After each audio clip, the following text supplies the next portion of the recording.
श्री ओम नमः सिद्धेभ्य। जय श्री ओम नमः सिद्धेभ्य। जय श्री ओम नमः सिद्धेभ्य। नमो रियन्ताणं नमो सिद्धाणं नमो ऐरियाणं नमो वज्रायणं नमो लोहिसो विसहुणं ओंकारं बिन्दुसयुक्तं नित्यं ध्यायन्ति योगिनः कामदं मोक्षदं च ओंकाराय नमो नमः। अवीरल शब्दनुगा प्रक्षाली सकल भूतल मल कलंका मुनि विरूपासी तीर्थ सरस्वती हर्तनो धृतनाम अज्ञानं तिन्धानं ज्ञानं जय शलाकया चक्षुर्न तस्मै श्री गुरुवे नमः। परम गुरुवे नमः। परम्पराचार्य गुरुवे नमः।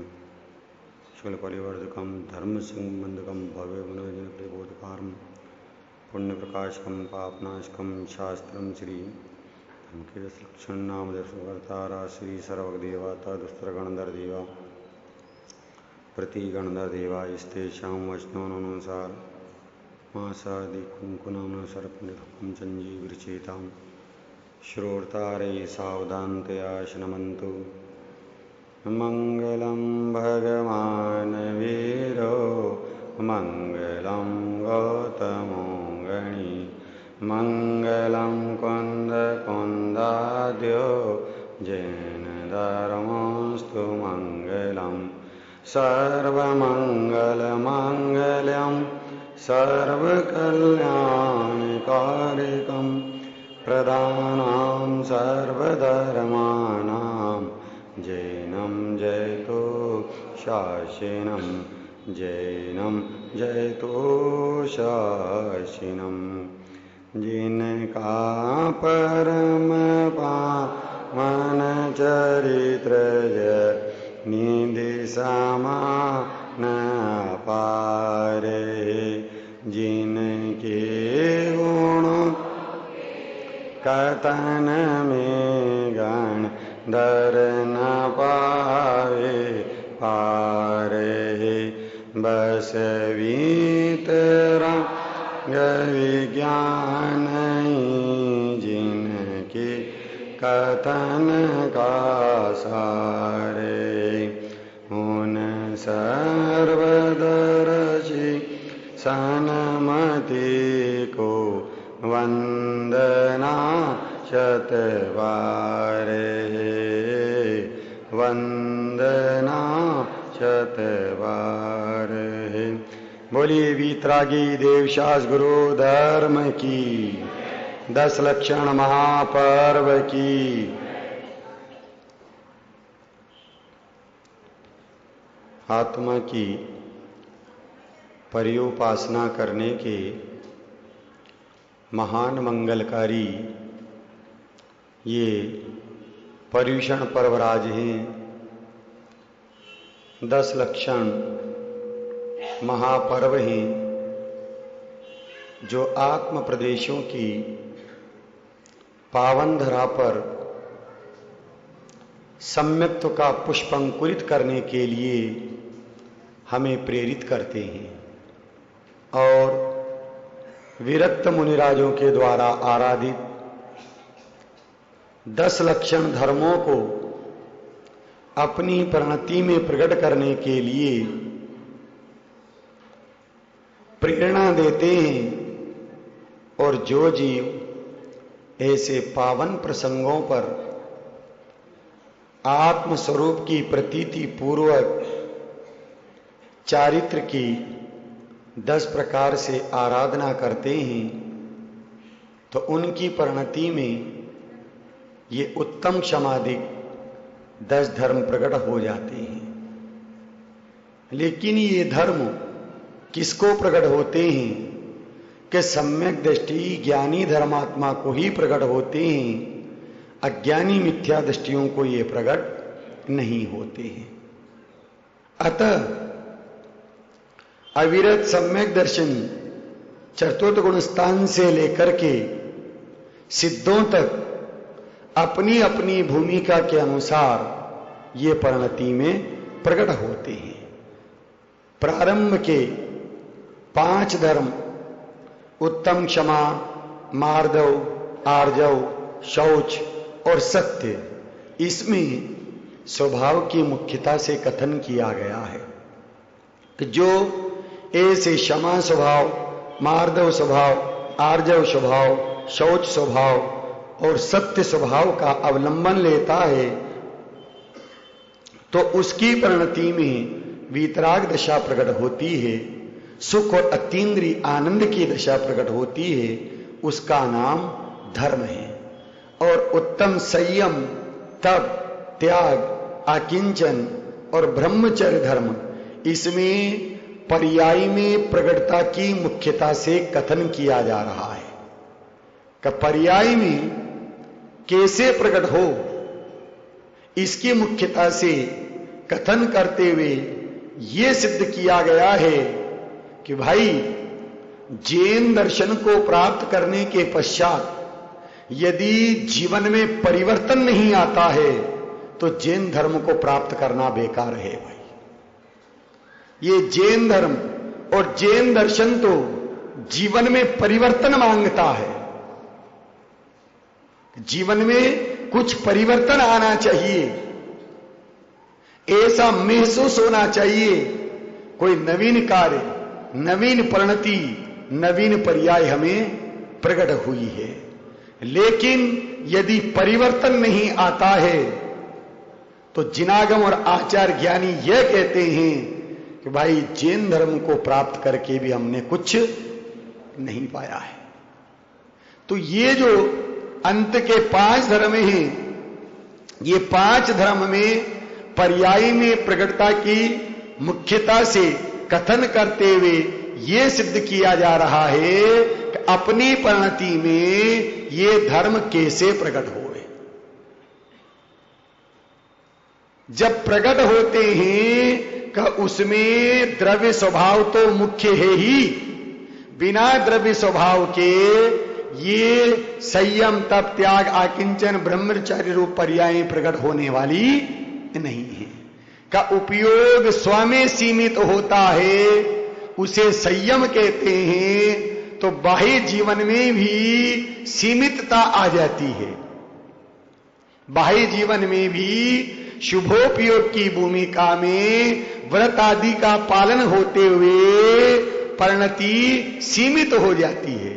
उसी प्रकार से जब स्वरूप में प्रतपन होता है तो परिणति में उत्तम तपधम प्रकट होता है, तो बाह्य में उपयोग की बहिर्मुख दशा में बहिरंग और अंतरंग तपों का पालन होता है। अरे पालन क्या होता है, वह स्वयमेव पल जाते हैं, पालना नहीं पड़ता भाई, स्वयमेव पल जाते हैं। ये अंतरंग और बहिरंग के तप हैं, ये शुद्धोपयोग को पुष्ट करने के लिए हैं। काय के लिए हैं? शुद्धोपयोग और वीतराग परिणति को पुष्ट करने के लिए हैं। और आज का महान दिन उत्तम त्याग का है भाई। कौन सा दिन है आज का? उत्तम त्याग का है। किसे उत्तम त्याग कहते हैं? का अनंत गुणों से मंडित निज महिमावन त्रिकालिक ध्रुव आत्म तत्व को परिणति में धारण करना, उसका नाम सम्यक तप धर्म है। का अनंत गुणों से मंडित निज ध्रुव, उसको परिणति में प्रकट करना या परिणति में धारण करना, उसका नाम सम्यक तप है, सम्यक त्याग धर्म है। उसी प्रकार से उपयोग में विराग स्वभाव को धारण करना, उसका नाम रागादि का त्याग है। तो 2 बातें आई है, एक अस्थि का कथन है और एक नास्ति का कथन है, पर दोनों में ही स्वभाव की मुख्यता है। काय की मुख्यता है? स्वभाव की मुख्यता है भाई। कि ये जो भाव कर्म है, ये भाव कर्म अज्ञान की लहर है। क्या है भाव कर्म? किसे कहते हैं भाव कर्म? का मिथ्यात्म और राग द्वेष के परिणाम है। ये भाव कर्म अज्ञान की लहर है। अब इस अज्ञान की लहर का अभाव करने के लिए ये कहते हैं कि निस्वभाव को अपनी परिणति में जानना, इसका नाम रागादि का त्याग है। किसको जानना? कि निस्वभाव को अपनी परिणति में जानना भाव कर्म का त्याग है, अर्थात उपयोग में विराग स्वभाव को धारण करना, उसका नाम रागादि का त्याग है। जब रागादि का त्याग होता है तो उसे नास्ति से उत्तम त्याग धर्म कहा जाता है। और अस्ति से अनंत गुणों से मंडित जो निज महिमावन त्रिकालिक ध्रुव आत्म पदार्थ है, उसका परिणति में प्रकट होना, उसका नाम सम्यक त्याग धर्म है। भाई अब ये त्याग धर्म हो रहा है, ये कैसे हो रहा है, किस पूर्वक हो रहा है? कि त्याग धर्म ग्रहण पूर्वक हो रहा है। नाम है त्याग, लेकिन उसमें ग्रहण हो रहा है। किसका ग्रहण हो रहा है? कि निशुद्धात्मा के ग्रहण पूर्वक। किसको ग्रहण किया? कहां ग्रहण किया है? अपनी ज्ञान पर्याय में उसको ग्रहण किया, अर्थात जाना है। अपनी ज्ञान पर्याय में उस निशुद्धात्म द्रव्य को ज्ञायक स्वरूपी भगवान आत्मा को जाना है, अर्थात ग्रहण किया है। तो उस ज्ञान पर्याय ने यह स्वीकार कर लिया है कि मैं शुद्धात्मा हूं, मैं ज्ञायक हूं, मैं अन्य रूप नहीं हूं। बस ऐसा जानते ही बाही में और अंतर में, बाही में जो परद्रव्य रूप संयोग का रागादि का परिणाम था, या परद्रव्य तो छूटे हुए ही हैं। परद्रव्य का ग्रहण तो जीव करता ही नहीं है, तो फिर क्या करता है कि परद्रव्यों के प्रति जो एकत्व ममत्व का परिणाम है, रागादि का परिणाम है, उस रागादि के परिणाम का छूट जाना, अर्थात अभाव हो जाना, उसका नाम नास्ति से उत्तम त्याग धर्म है। और अस्ति से किसका ग्रहण है? स्वभाव का ग्रहण है, निशुद्धात्मा का ग्रहण है। पूर्व में भी अपन ने चर्चा की थी कि आत्मा में एक त्यागोपादान शून्यत्व नाम की शक्ति है। वो क्या कहती है? नहीं त्यागता कुछ भी तथा नहीं ग्रहण करता कुछ भी। क्या कह रहे हैं? नहीं त्यागता कुछ भी तथा नहीं ग्रहण करता कुछ भी। यहां तो त्याग धर्म ये कह रहे हैं कि ग्रहण करते हैं और छोड़ते हैं, ऐसा कहा जा रहा है। पर त्यागो उपादान शून्यत नाम की शक्ति ये सिद्ध कर रही है कि नहीं त्यागता कुछ भी तथा नहीं ग्रहण करता, तो फिर क्या करता हूं? क्या होता है जब ग्रहण भी नहीं करता और त्याग भी नहीं करता? तो फिर क्या होता है? कि भैया जो प्राप्त है उसकी प्राप्ति अर्थात जानकारी हो जाती है। जो प्राप्त है उसकी प्राप्ति पर्याय में हो जाती है। तो ग्रहण क्या किया है? वो तो प्राप्त ही था, लेकिन उसका विस्मरण चल रहा था। अज्ञान भाव के कारण से मैं उसको भूला हुआ था, तो वो तो मुझे प्राप्त ही था। पर्याय में उसको जान लिया, तो कहने में ऐसा आता है कि ग्रहण किया है। अब पर्याय में जो राग द्वेष मोह के परिणाम चल रहे थे, उनके बारे में यह जाना कि ये मेरा स्वभाव नहीं है, तो उनको कितना छोड़ना पड़ा? छोड़ना पड़ा कि छूट गए? छूट गए भाई। जिस प्रकार से शक्कर को तपाते हैं तो मेल छूट जाता है, लेकिन मिठास नहीं छूटती। स्वर्ण को तपाते हैं तो खोट छूट जाती है, लेकिन स्वर्णत्व नहीं छूटता। उसी प्रकार से आत्मा ध्यान रूपी अग्नि पर तपती है तो रागादि छूट जाते हैं, परंतु ज्ञानादि नहीं छूटते। भाई क्यों नहीं छूटते? कारण क्या है कि ये ज्ञान दर्शन चारित्र आदि ये स्वभावमय ही है।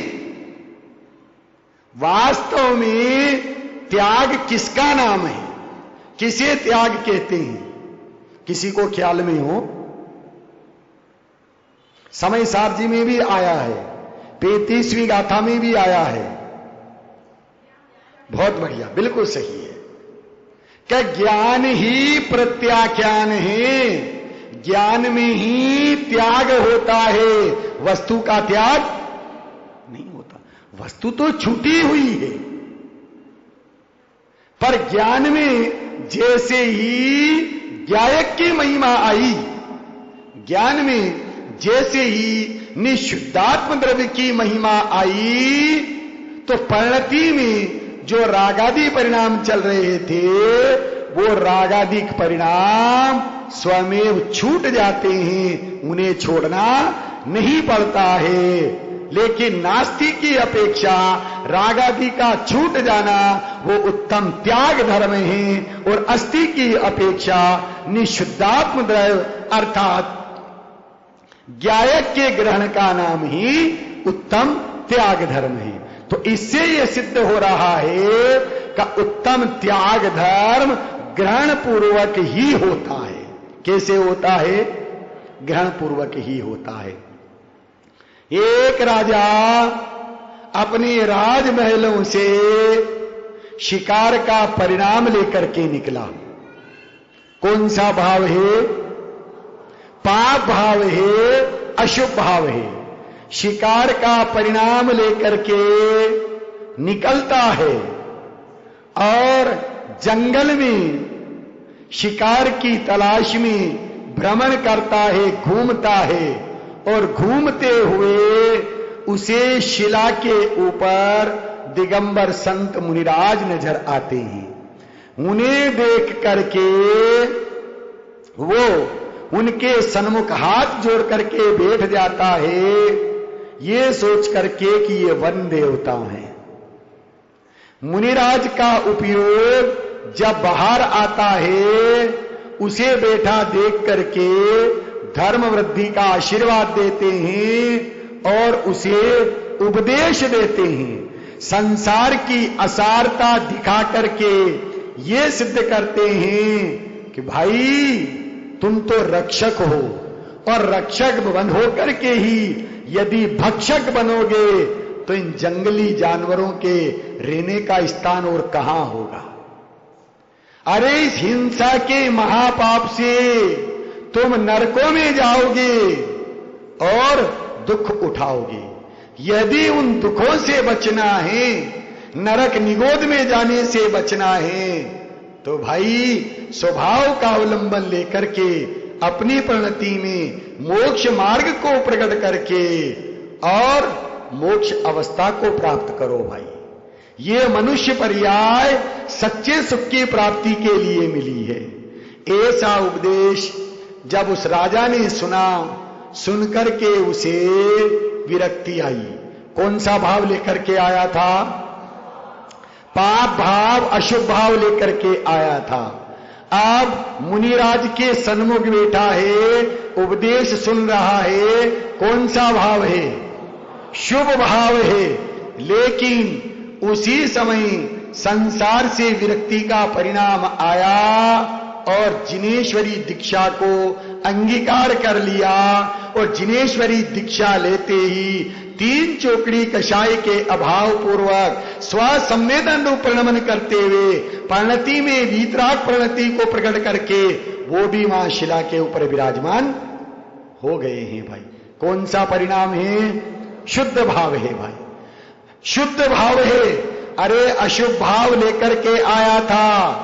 शुभ भाव जो है उपदेश, शुभारूप उपदेश को सुना और उपदेश को सुन करके अंतर में उतर गया तो 3 चोकड़ी कषाय के अभाव पूर्वक शुद्धता प्रकट हो गई, तो शुद्ध भाव पर्याय में प्रकट हो गया है भाई। अब जब रात्रि के समय भी वो राजा महलों में नहीं पहुंचा, रानी को चिंता लगती है, रात्रि में नींद नहीं आती है, प्रातः काल का इंतजार करती है। प्रातः काल होते ही स्वयं घोड़े पर बैठकर अंगरक्षकों को लेकर के ढूंढने के लिए चलती है, जंगल जंगल ढूंढती है और 2 शिला के ऊपर 2 दिगंबर संत मुनिराज बैठे हुए हैं और नीचे उस राजा के वस्त्राभूषण और तीर कमान पड़े हुए हैं। उन्हें देख करके विचार करती, अरे इन 2 में से एक मेरे पतिदेव हैं, लेकिन इनके ऊपर ऐसी क्या मुसीबत आ गई थी कि इन्होंने जो है ऐसा नग्न वेश धारण कर लिया है।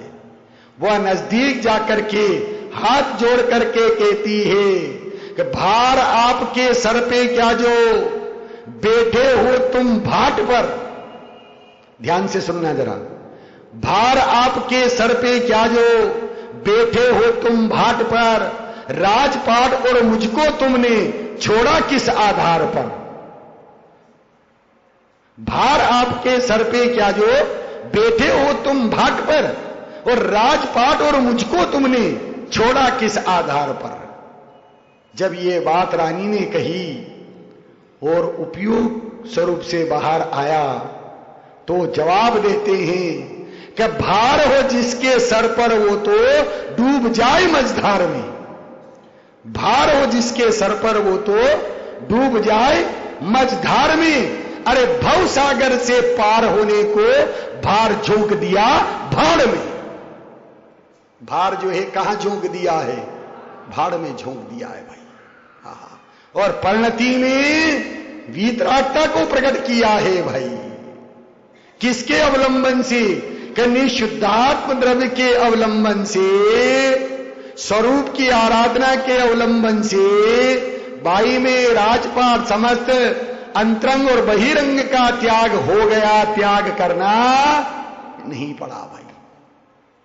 लेकिन त्याग हो गया है तो नास्ति से उसे उत्तम त्याग धर्म कहा है, लेकिन अस्थि से तो निशुद्धात्म द्रव्य का अवलंबन लेने से, ज्ञायक स्वरूप का ग्रहण करने से परिणति में जो वीतराग दशा प्रकट हुई है, सुख और आनंद की दशा प्रकट हुई है, उस सुख और आनंद की दशा का नाम उत्तम त्याग धर्म है। कि जिनेन्द्र भगवान ने कहा है कि जो जीव संपूर्ण पर द्रव्यों से मोह छोड़कर संसार, देह और भोगों से उदासीन परिणाम रखता है, उसके त्याग धर्म होता है। फिर ध्यान से सुनना भाई, जिनेन्द्र भगवान क्या कहते हैं कि जो जीव संपूर्ण पर द्रव्यों से मोह छोड़ करके, किसको छोड़ना है? मोह किसे कहते हैं? किसका नाम मोह है? पर द्रव्यों में एकत्व ममत्व बुद्धि। और सवेरे क्या आया था मोह के संबंध में है? बहुत बढ़िया, स्वरूप के प्रति असावधानी, उसका नाम मोह है। इसी प्रकार से स्वर पर के एकत्व के दर्शन का नाम मोह है। किसका नाम मोह है? स्वर पर के एकत्व के दर्शन का नाम मोह है। पर में अहंकार ममकार रूप बुद्धि का नाम मोह है। और पर में एकत्व ममत्व कर्तृत्व भोक्तृत्व ज्ञातृत्व बुद्धि का नाम भी मोह है।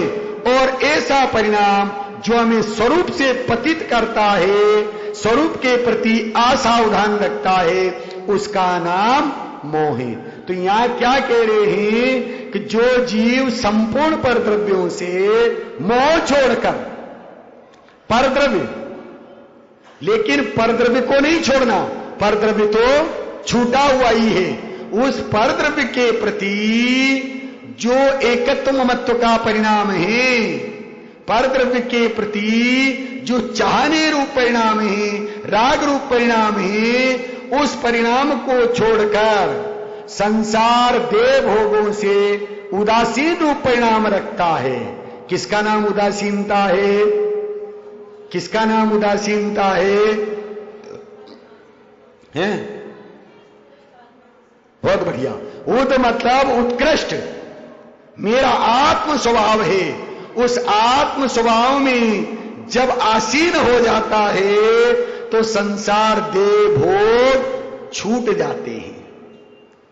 संसार देह भोगों को छोड़ने का नाम उदासीनता नहीं है। जिसके पास संयोग नहीं है उसके उदासीनता हो गई, कहे ही नहीं। यहां तो ये कह रहे हैं जब तक उद मतलब उत्कृष्ट आत्म स्वभाव में तल्लीनता नहीं होती है, स्थिरता नहीं होती है, तब तक संसार देह और भोग नहीं छूटते हैं। इसलिए वैराग्य के लिए, विरक्ति के लिए समस्त परद्रव्यों से मोह छोड़ करके उत्कृष्ट आत्म स्वभाव में जब लीनता होती है, आसीन होते हैं, तो संसार देह भोग छूट जाते हैं, उन्हें छोड़ना नहीं पड़ता। उसका नाम उत्तम त्याग धर्म है। अब उत्तम त्याग धर्म के दिन ये बड़े खेद की बात है, डॉक्टर साहब ने सिद्ध किया इस बात को, का उत्तम त्याग धर्म के दिन का वर्ष में एक दिन मिलता है, और उस उत्तम त्याग धर्म के दिन के स्वरूप को न समझा करके त्याग के नाम पर ये दान और चंदा इसको खा जाता है। हमारे यहां क्या होता है? हमारे यहां से ही होता है। उत्तम त्याग धर्म का दिन आता है, बस ये प्रेरणा दी जाती भैया त्याग करो और दान दो, कुछ न कुछ जो है वीतराग धर्म की प्रभावना के लिए दान दो। और जो आहार दान, औषध दान, ज्ञान दान और अभय दान देता है, बस समझो उसके त्याग धर्म हो गया। अब मेरा आपसे प्रश्न है कि ये दान कौन सा भाव है? शुभ भाव। बहुत बढ़िया। कि ये दान शुभ भाव है, और त्याग धर्म कौन सा भाव है? शुद्ध भाव है। एक शुभ भाव है, एक शुद्ध भाव है। दान आदि देना ये शुभ भाव है, और स्वरूप का ग्रहण ये उत्तम त्याग धर्म है, और ये शुद्ध भाव रूप है। तो दान देने से, शुभ भाव से, विकारी परिणाम से शुद्ध भाव हो जाता है। ये कैसे हो सकता है? क्या कहा दादाजी? बात समझ में आ रही है कि दान देने से इसका मतलब ये अर्थ नहीं लेना कि दान नहीं देना। हम दोनों अपेक्षाएं लेकर के चलते हैं भाई। स्थापना भी करते हैं और फिर उसका निषेध भी करते हैं भाई। हम नहीं करते, जिनागम करता है भाई। ये हमारे घर की बात नहीं है भाई कि दान देना त्रस्तावर हिंसा तार ज्ञान उपकार दान विधिचार त्याग के माई सो बिना मुनि व्रत पूर्ण सदते नाही औषध श्रुत अभय आहार दान विधिचार दो पात्र विचार होय निस्तारा सो सम्यक दृष्टि श्रावक मुनि पुरुष आधारा जिन मत निंदक नर नारी द्रोही कलुषित आचारी ये कुपात्र दुखिकारी नहीं कहे दान अधिकारी रथ गो रजत जग बाज देह तिलवास तियागर पास लोह कंचन को हे व्यति पात क्रांति दान दुर्जन को बिन परख दया का दान दुखी पहचान सबे सब जान देत गारी 10 लक्षण धर्म विचार जीव संसारी बिन परख दया का दान दुखी पहचान सबे सब जान देत आगारी 10 लक्षण धर्म विचार जीव संसारी। क्या कह रहे भाई कि ये 4 प्रकार का दान, कौन से 4 प्रकार का? औषध दान, आहार दान, ज्ञान दान, अभय दान। ये जो 4 प्रकार का दान है तो क्या कह रहे हैं कि निश्चय राग द्वेष निर्वारे ज्ञाता दोनों दान सवारे।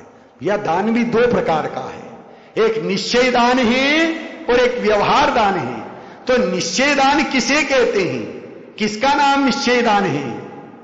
अरे अपनी ज्ञान पर्याय में ज्ञायक का प्रकट हो जाना, जो अनादि से पर्याय राग द्वेष रूप परिणमित हो रही थी, तो राग द्वेष का अभाव हो करके निश्चितात्म द्रव्य की प्रकटता पर्याय में हो जाना, उसका नाम निश्चय से दान है, जो स्वयं के द्वारा स्वयं को ही दिया जाता है। किसके द्वारा? कि स्वयं के द्वारा स्वयं को ही दिया जाता है। थोड़ा सा अब व्यवहार दान है। ये व्यवहार दान, इसमें 2 पक्षों का होना जरूरी है, एक देने वाला और एक लेने वाला। आहार दान, औषध दान, ज्ञान दान और अभय दान, इन 4 दानों में 2 पार्टियों का होना जरूरी है भाई।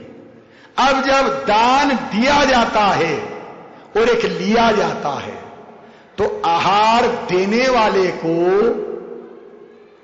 धर्म होता है या लेने वाले को धर्म होता है? औषध देने वाले को धर्म होता है या लेने वाले को होता है? ज्ञान देने वाले को धर्म होता है या लेने वाले को होता है? अभय दान देने वाले को धर्म होता है या लेने वाले को होता है? किसको होता है बाबूजी, किसको होता है? ये किसको होता है भैया? देने वाले को। फिर थोड़ा विचार करो, थोड़ा गहराई से नहीं सुना है? ना देने वाले को धर्म होता है, ना लेने वाले को धर्म होता है। अरे धर्म तो स्वाश्रित क्रिया है, और ये लेना और देना ये पराश्रित क्रिया है भाई। पराश्रित क्रिया से कभी भी धर्म नहीं होता है। धर्म तो स्वाश्रित क्रिया है कि ये 4 प्रकार का दान तीर्थंकर के समूह शरण में भी होता है। ध्यान से सुनना भैया कि तीर्थंकर परमात्मा के द्वारा भी दान होता है। सब किसका दान होता है? काय का दान होता है? 4 दान होते हैं। सुनिए कि जब तीर्थंकर परमात्मा का समोषण लगता है, और समोषण में कितनी गति के जीव होते हैं माता जी? 3 गति के। कौन कौन से? देव गति के, मनुष्य गति के और तिर्यंच गति के। 3 गति के जीव समोषण में होते हैं। अब तीर्थंकर परमात्मा का समोषण लगा हुआ है, महासवि जी विराजमान हैं। अब आहार करावे और भूख मिटे, वो आहार दान सच्चा है का आहार कराना ही नहीं पड़े और भूख मिट जाए, वो आहार दान सच्चा है। तीर्थंकर परमात्मा के समोषण में प्रवेश करते हैं तो भूख लगती ही नहीं है। सच्चा आहार दान उनके द्वारा हो रहा है, सच्चा आहार दान उनके द्वारा हो रहा है। उसी प्रकार से औषधि लेवे, दवाई लेवे, दवाई देवे, ज्ञानियों को, धर्मात्माओं को औषधि देवे और बीमारी चली जाए, पुण्य का उदय हो तो और पाप का उदय हो तो नहीं भी आवे, तो वो औषधि दान सच्चा है। का बिना दवाई के बीमारी चली जाए वो औषधि दान सच्चा है। कौन सा सच्चा है? बिना दवाई के बीमारी चली जाए। कैसे? कि जब समोषण में जीव प्रवेश करता है तो जो अंधा हो उसे दिखने लग जाता है, जो लंगड़ा हो वो चलने लग जाता है, लूला हो सर्वांग सुंदर हो जाता है। वहां कैंसर, डायबिटीज, बीपी किसी प्रकार की बीमारी नहीं रहती है। उस बीमारी को भगाने के लिए तीर्थंकर परमात्मा ने कितनी दवाई दी है मनोज जी, है? तो बिना दवाई के रोग जावे वो औषधि दान सच्चा, कि दवाई देने पर रोग जावे वो औषधि दान सच्चा है। कौन सा औषधि दान सच्चा है? कि बिना दवाई के रोग चला जाए वो औषधि दान सच्चा है। भाई तीर्थंकर परमात्मा के निमित्त से जीवों की संपूर्ण बीमारियां, शरीर का विकार समाप्त हो जाता है, तो सच्चा औषधि दान भी उनके होता है। अब अभय दान, किसका नाम अभय दान है? किसे अभय दान कहते हैं? कि जो निर्बल हो, दुर्बल हो, उसे डर भगा देना, भय को दूर करके उसे निर्भय कर देना कि नहीं हम तुम्हारे साथ हैं, डरने की आवश्यकता नहीं है, तुम अभय हो जाओ।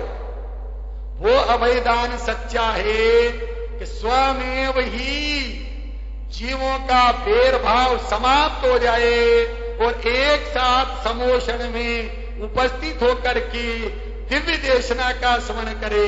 वो अभयदान सच्चा है कि हमारी शरण में रखने पर वो अभय हो जावे, वो अभयदान सच्चा है। कौन सा सच्चा है?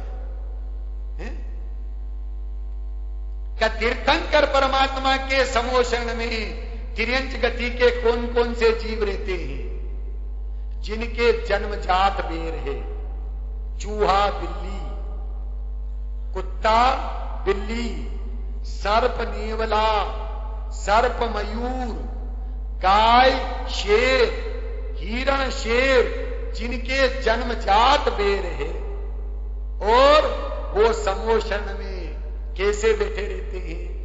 एक साथ एक ही कोठे में निर्भय होकर के बैठते हैं। तो भैया वो अभयदान सच्चा है कि हमारे तुम्हारे द्वारा दिया जाने वाला अभयदान सच्चा है। कौन सा सच्चा है?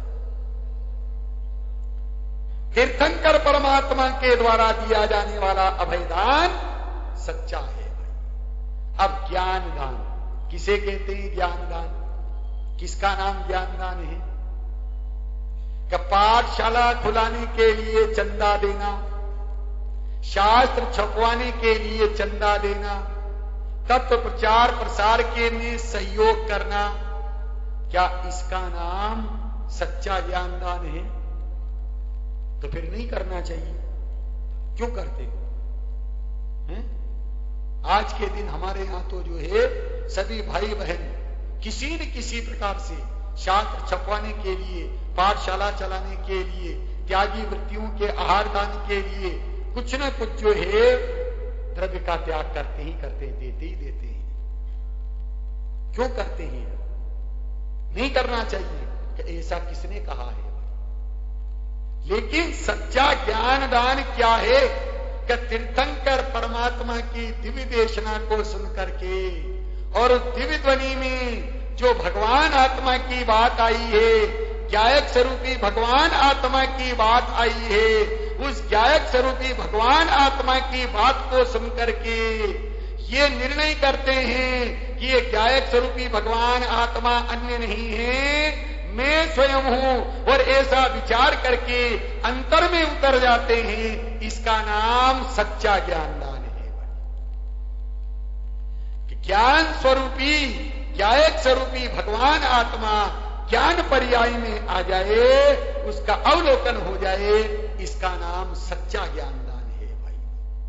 अब ऐसे धर्मी और धर्मात्माओं को कि जिनके ऐसा निश्चय से ज्ञानदान हुआ है, जिसको ज्ञान स्वभावी आत्मा में अपनापन हुआ है, अवलोकन हुआ है, तो उपयोग जब बाहर में आता है तो उपयोग की बहिर्मुख दशा में उन्हें वीतराग धर्म की प्रभावना करने का परिणाम आता है, तत्व का प्रचार प्रसार करने का परिणाम आता है, शास्त्र छपवाने का परिणाम आता है, स्वाध्याय भवन बनाने का परिणाम आता है, और उस परिणाम के कारण से वे अपने संचित द्रव्य का दान देते हैं, जो न्याय नीति से कमाया गया है, और विवेक से जो खर्च करते हैं उसे धर्म प्रभावना के निमित्त जो है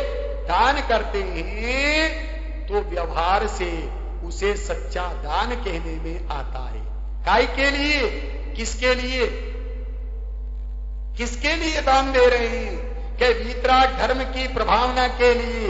जो वीतराग धर्म के साधक हैं और धर्म आराधना करते हैं, उनको आहार दान, औषध दान आदि देते हैं। तत्व के प्रचार प्रसार के लिए ज्ञान दान के हेतु द्रव्य का त्याग करते हैं, तो इसे व्यवहार से सच्चा दान कहा जाता है।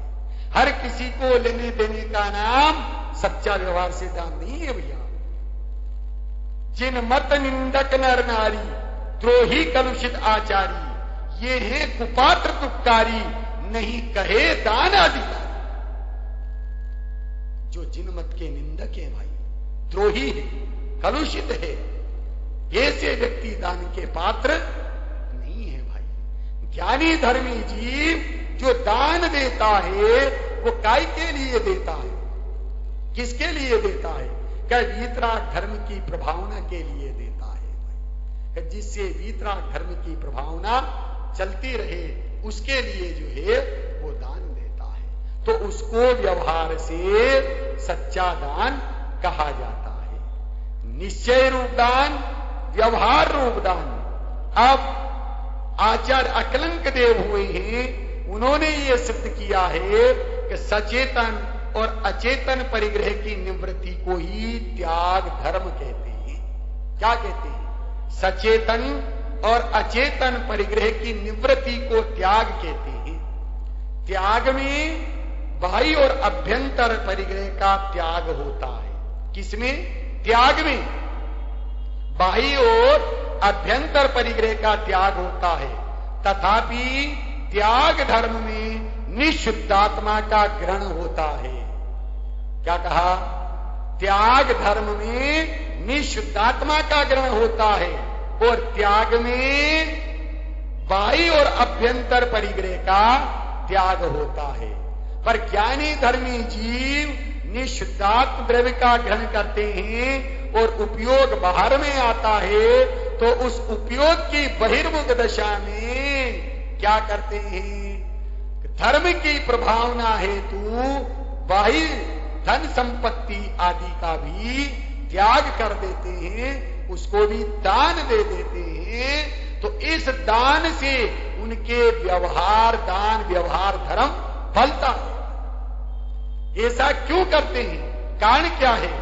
अंतरंग में भाई जिन धर्म की महिमा है, और जिन धर्म की महिमा बाही में भी प्रकट होए, इस हेतु दान आदि दे करके वीतराग धर्म की प्रभावना की जाती है भाई। ऐसे उत्तम त्याग धर्म के महान दिन पर हमारे द्वारा किसी न किसी प्रकार का त्याग अवश्य होना चाहिए। क्यों होना चाहिए भाई? कि ये बहिरंग का त्याग सदाचार की सिद्धि करता है, परिणामों की विशुद्धि का प्रतीक है, कषाय की मंदता का प्रतीक है। इसलिए बाह्य रूप वस्तुओं को भी शक्ति और सामर्थ्य के अनुसार छोड़ करके वीतराग धर्म की प्रभावना के लिए द्रव्य आदि का समुचित दान देना ही चाहिए, त्याग करना ही चाहिए। मैं पर्यूषण में 2 पर्यूषण मैंने कंटिन्यू चूरू में किए हैं हमारे राजस्थान में, और वो नहीं माने और उन्होंने बुलाया। तो वहां एक वकील साहब थे, अध्यक्ष थे मंदिर के, तो वो इस उत्तम त्याग धर्म के दिन मेरे से प्रवचन में बोले कि पंडित जी साहब, कि मेरी जो पत्नी है इनके पास में 500 साड़ियां हैं। कितनी साड़ियां हैं? 500। सच बोल रहा हूं मैं आपके साथ। और उसके बाद में भी हर महीने डिमांड लगी रहती है। मैंने कहा बहुत अच्छी बात है, बहुत सुंदर बात है। पंडित जी आप इसको सुंदर कह रहे हो? कहा बहुआरम बहु परिग्रह, बहुआरम बहु परिग्रह। हाँ, नरक गति के बंध का कारण है। किसका कारण है? कि ये विचित्र प्रकार की साड़ियां पहनी जाती है, रंग बिरंगी साड़ियां पहनी जाती है, कि जिसके फल में रंग बिरंगी गतियां मिलने वाली है। तो नहीं पहने, कि ऐसा किसने कहा है भाई? ऐसा कौन कह रहा है भाई कि नहीं पहने? पहनना, लेकिन भाई मर्यादा करना। ये उत्तम त्याग धर्म क्या कहता है? कि यदि आपने 50 साड़ियों की मर्यादा कर ली, भाई हैं, यदि आपने 25 या 50 ड्रेस की मर्यादा कर ली है, तो आप कितने के पाप से बच जाएंगे? क्या बात है? अनंत साड़ियों के संग्रह के पाप से बचेंगे, अनंत कपड़ों के संग्रह के पाप से हम स्वयं बच जाएंगे। इसलिए जीवन में सीमितता तो आनी चाहिए। ये तो साड़ी का उदाहरण दिया है, केवल अनेक प्रकार की वस्तुएं हैं। कैसे? कि सब्जियां हैं, कितने प्रकार की वनस्पति है, जो विज्ञान पढ़ते हैं कितने प्रकार की है? 10 लाख प्रकार की बता रहे हैं। इतने प्रकार की वनस्पति है। अब आपके त्याग नहीं है, आप मर्यादा करिए। क्या हम 50 खाएंगे? खा नहीं सकते, खा नहीं सकते 50, लेकिन मर्यादा कर लो। 50 में भी दिन भर में कितनी खाने में आएगी? 5 है, 7 है, 2 है, 8 है, 10 है। लेकिन मर्यादा आप 50 की करिए, 25 की करिए। अब आपको क्या होगा उससे? कि जो अनंत प्रकार की वनस्पति है, उन वनस्पतियों के सेवन के पाप से आप स्वयं बच जाएंगे भाई। अरे जीवन मर्यादित होना चाहिए। ब्रह्मचारी रविंद्र जी साहब क्या कहते हैं? कि असंयमी जीवन बिना ब्रेक की गाड़ी है भाई, और जो बिना ब्रेक की गाड़ी है तो उसका एक्सीडेंट होता ही होता है, बिना ब्रेक की गाड़ी। इसलिए जीवन संयमित होना चाहिए। अब भोजन में भी आप मर्यादा कर सकते हैं कि नाना प्रकार का भोजन है, 36 तरह के पकवान हैं, आप खा नहीं सकते, आप खा नहीं सकते, खाते कुछ ही, लेकिन मर्यादा नहीं है, सीमितता नहीं है, तो पाप कितने का लग रहा है? कि जितने लोक में खाने के पदार्थ उन सबका लग रहा है भाई। यदि त्याग कर लिया है, जीवन को सीमित कर लिया है, इसी प्रकार से वस्त्र आदि हैं। अरे जिन मंदिर की ड्रेस, जिन मंदिर का वस्त्र तो अलग ही प्रकार का होना चाहिए। ये लौकिक में ये जो आरएसएस की शाखा वाले हैं ना, ये इनकी ड्रेस होती है, खाकी पैंट, सफेद बुशर्ट और काली टोपी। और जब वो निकलते हैं तो उनको देख करके लोग क्या कहते हैं? देखो ये जा रहे हैं आरएसएस वाले। उसी प्रकार से आपके वस्त्राभूषण से ये लगना चाहिए कि भाई ये जैनी जा रहे हैं और दिगंबर मंदिर में इनका प्रवेश होने वाला है, जिन मंदिर में इनका प्रवेश होने वाला है। आपके वस्त्रों को देख करके ऐसा नहीं लगना चाहिए कि जिससे अंगों का प्रदर्शन हो रहा हो। जैनी कभी प्रदर्शन में विश्वास नहीं करता है भाई। जैनी का विश्वास तो आत्मदर्शन में है। जब तक चलता रहेगा प्रदर्शन तब तक ना होगा निज आत्मा का दर्शन, और जिसी क्षण मिट जाएगा प्रदर्शन उसी क्षण हो जाएगा आत्मा का। तो आत्मा का दर्शन करना है कि प्रदर्शन करना है? भैया आत्मा का दर्शन करना है तो इस प्रदर्शन को भाई समाप्त करना होगा। समाप्त नहीं होवे तो सीमित करना होगा भाई। सीमित तो हम कर सकते हैं भाई, और यदि वास्तव में आत्मा की सच्ची लगन लगी हो और परिणति में सच्चे सुख को प्रकट करने का पुरुषार्थ जागृत करना हो तो भी इनका त्याग भी कर दिया जाए तो कोई दिक्कत नहीं है। आजकल तो हमने देखा है, आप क्या है कि नहीं है, कि आजकल तो रसोई घर में सोले की चप्पल भी चली है। आप क्या चली कि नहीं चली है? वो दादाजी हाँ भर रहे हैं भाई। भैया सोले का भोजन होता है, सोले की चप्पल होती है? सोले की चप्पल है तो कोई ब्रह्मचारी जी आवे, पंडित जी आवे, थाली में उठा करके रख देना, पंडित जी सोले की चप्पल है ये तो है? अरे भाई चप्पल है वो तो अशुद्ध है भाई, वो रसोई में प्रवेश के लायक नहीं है, और हम उसे पहनकर रसोई बनाते हैं और फिर ये कहते हैं हमने शोला का भोजन बनाया है। भाई ये शोला का भोजन नहीं, अशुद्ध भोजन है। इस उत्तम त्याग धर्म के पावन प्रसंग पर किसी न किसी प्रकार का तो हम जीवन में जो है मर्यादा में करें, सीमित करें भाई।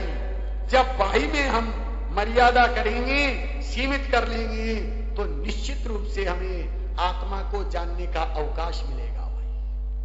और यदि बाही में हमारी प्रवृत्ति बनी रहेगी तो भैया आत्मा को जानने का अवकाश मिलने वाला नहीं है भाई। इस बाह्य प्रसंग की मैंने संक्षिप्त चर्चा की है, लेकिन इसको सुनकर के भाई अपने अंतरंग के परिणाम को देख करके वीतराग धर्म की प्रभावना तत्व के प्रचार प्रसार के लिए और जिनवाणी के तत्व का प्रचार प्रसार जन जन में हो, इसके लिए भैया अपनी शक्ति के अनुसार, सामर्थ्य के अनुसार दान आदि चारे प्रकारों का दान दे करके व्यवहार रूप धर्म का भी पालन करना। लेकिन व्यवहार रूप धर्म का पालन करते हुए वहीं इति श्री मत कर लेना भाई। उससे आगे भी है कि निशुद्धात्म द्रव्य का ग्रहण करना भाई, कि निशुद्धात्म द्रव्य में अपनापन करना, जानना और उसी में लीनता होना, उसका नाम उत्तम त्याग धर्म है। ऐसे उत्तम त्याग धर्म को प्रकट करने के लिए हम पहले ये निर्णय करें कि पहले शुद्धात्मा का ग्रहण हो और उसके पश्चात किसका त्याग होगा, कि मोह राग द्वेष आदि का त्याग होगा तो नास्ति से उत्तम त्याग धर्म कहा जाएगा, और अस्थि से निशुद्धात्म द्रव्य के ग्रहण को जो है उत्तम त्याग धर्म कहा जाएगा। अंतिम बात कहकर के विराम दूंगा कि राजा जनक हुए हैं, उनको रात्रि में निद्रा की अवस्था में स्वप्न आया।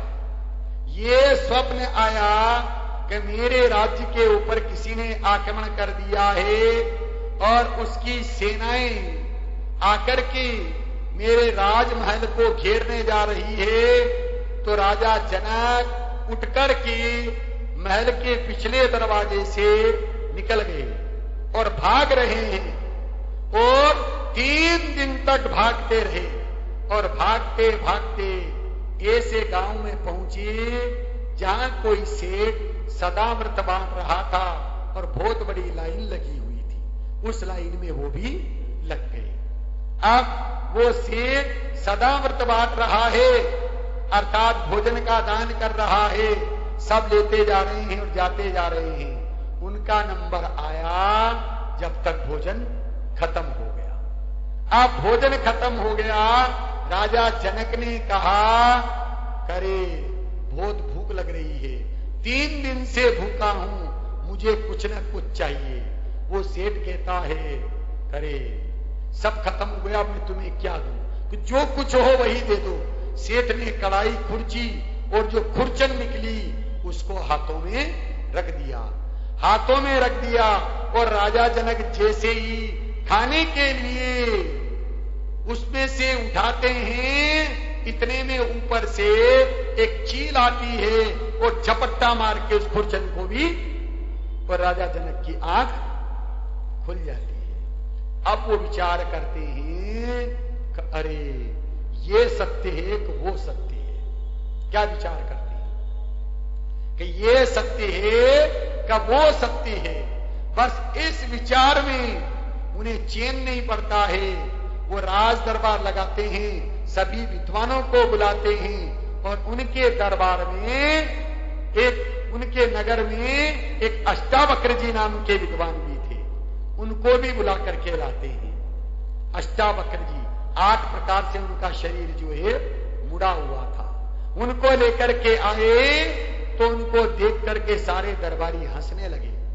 तो अष्टावक्र जी कहते हैं कि हे राजा जनक, मुझे क्या पता था कि जनक जैसे विद्वान राजा की सभा में ये चर्मकार हैं या विद्वान हैं। क्या कहा, ये चर्मकार हैं या विद्वान हैं।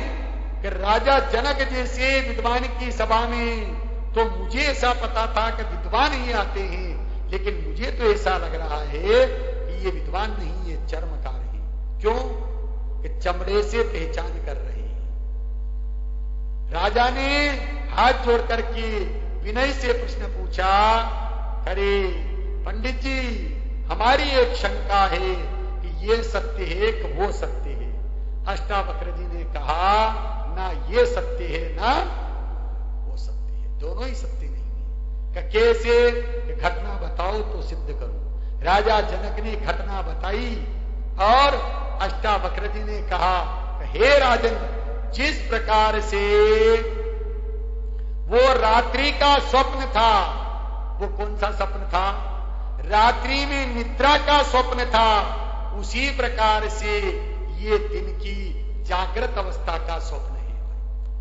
ये कौन सा स्वप्न है, घर है, परिवार है, स्त्री है, कुटुंब है, पुत्र है, संयोग है, कि ये दिन का जागृत अवस्था का स्वप्न है। जिस प्रकार से रात्रि के निद्रा अवस्था का स्वप्न सत्य नहीं है, उसी प्रकार से ये दिन की जागृत अवस्था का स्वप्न भी सत्य नहीं है। ऐसा यथार्थ ज्ञान जब जनक को अष्टावक्र जी के निमित्त से प्राप्त हुआ तो उसे संसार देह भोगों से विरक्ति आ गई और उसने भी जिनेश्वरी दीक्षा लेकर के जो है मोक्ष मार्ग में प्रवर्तन किया। उसी प्रकार से हमें भी इस महान उत्तम त्याग धर्म के पावन प्रसंग पर संसार देह भोगों से उदासीनता आवे, इसके लिए कुछ न कुछ बाह्य त्याग करते हुए व्यवहार त्याग रूप धर्म का पालन करें और निश्चय से अपने निशुद्धात्म द्रव्य का ज्ञायक स्वरूपी भगवान आत्मा को अपनी दृष्टि का विषय बनाएं। ज्ञान का ध्येय, ध्यान का ध्येय, चारित्र की चर्या का विषय बनाएंगे तो परिणति में जो वीतराग दशा, सुख और अतीन्द्रियानंद की दशा प्रकट होगी, उसका नाम निश्चय से उत्तम त्याग धर्म है। ऐसा त्याग धर्म का प्रकटपना यदि हम करना चाहते हैं तो किसका लक्ष्य करें? आनंद का स्रोत, आनंद का दरिया, आनंद का उद्गम स्थल कौन सा है? कौन है? भैया निशुद्धात्मा द्रव्य। उस आनंद के स्रोत, आनंद के दरिये को दृष्टि का विषय बनाना है। किस प्रकार से?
की आस है, प्रभु का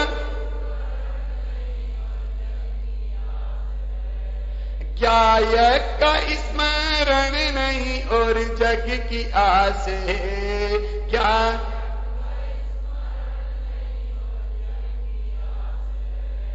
अचरज है जल में रह के भी मछली को प्यास है, अचरज है आनंद स्रोत बह रहा और तो उदास है, आनंद